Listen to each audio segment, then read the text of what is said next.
नमस्कार दोस्तों। जैसा कि आप सभी जानते हैं कि एसएससी जीडी की परीक्षा होने वाली है, इसलिए हम आपके लिए एक ज़बरदस्त सीरीज लेकर आए हैं जिसमें हम एसएससी द्वारा प्रीवियस ईयर्स के प्रश्नों को पढ़ेंगे।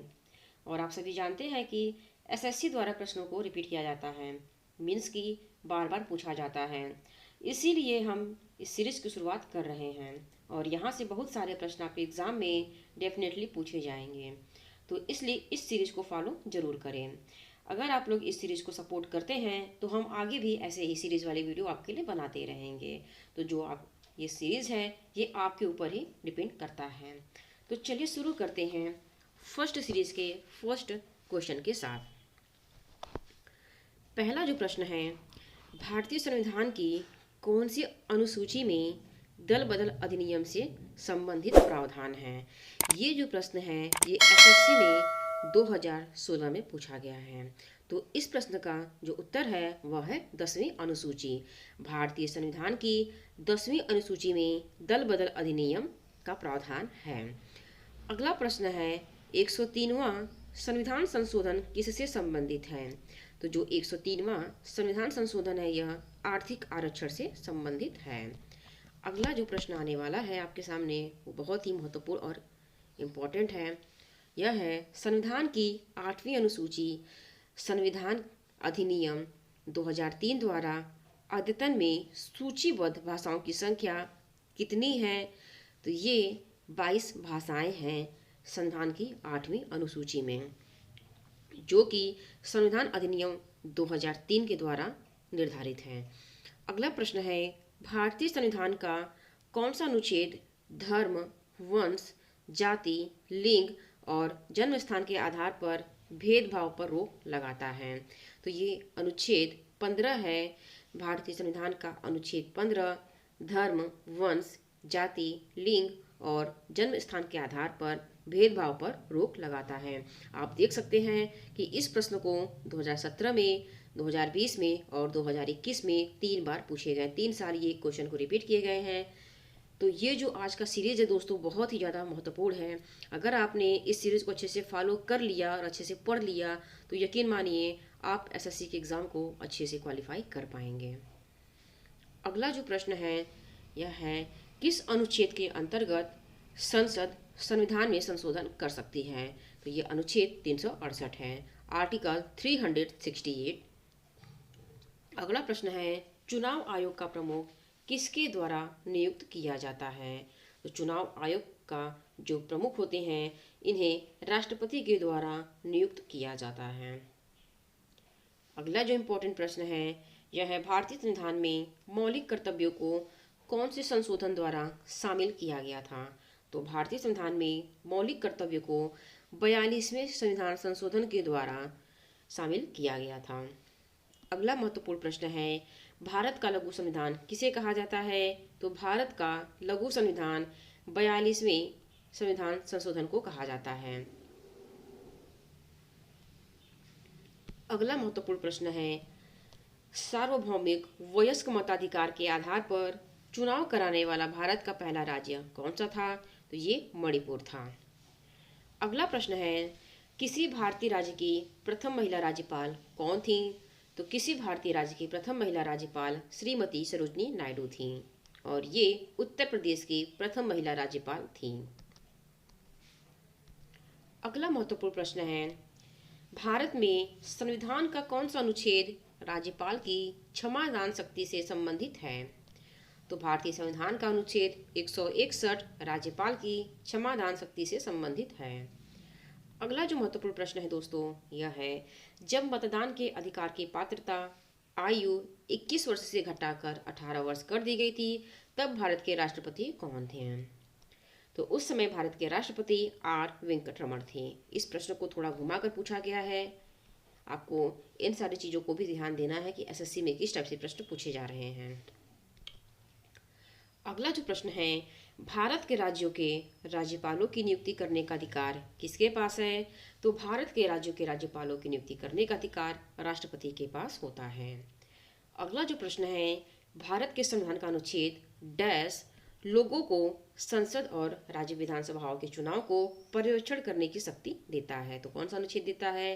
तो अनुच्छेद 324। इस प्रश्न का सही जवाब है अनुच्छेद 324। अगला महत्वपूर्ण प्रश्न है दोस्तों, किस अनुच्छेद के अंतर्गत भारत के संघ लोक सेवा आयोग की स्थापना की गई है? तो अनुच्छेद 315 के अंतर्गत भारत के संघ लोक सेवा आयोग की स्थापना की गई है। मीन्स की आर्टिकल 315 के अंतर्गत यूपीएससी की स्थापना की गई है। यूपीएससी संघ लोक सेवा आयोग। अधीनस्थ न्यायालयों का पर्यवेक्षण कौन करता है? तो अधीनस्थ न्यायालयों का पर्यवेक्षण उच्च न्यायालय करता है।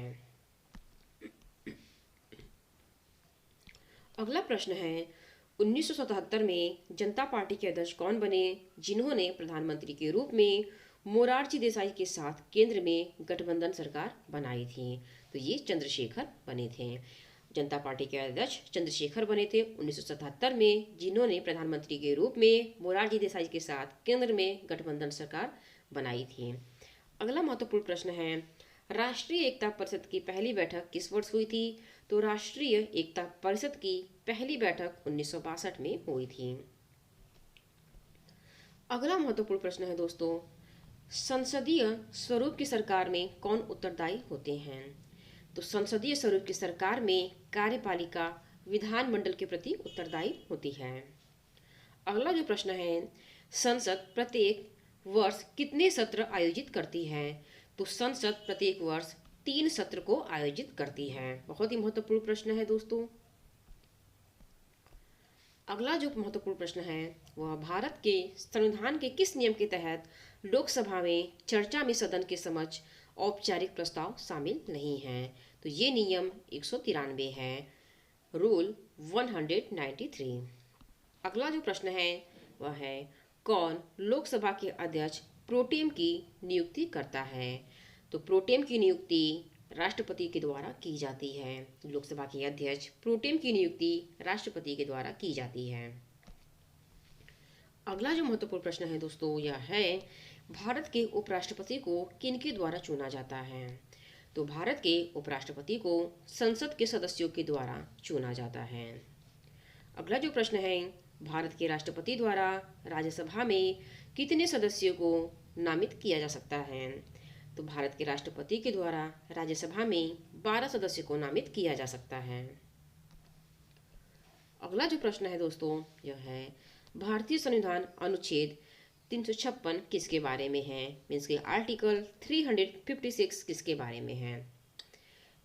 तो राज्य में राष्ट्रपति शासन लागू करना आर्टिकल 356 में है। अनुच्छेद 356 में है कि राज्य में राष्ट्रपति शासन लागू करना।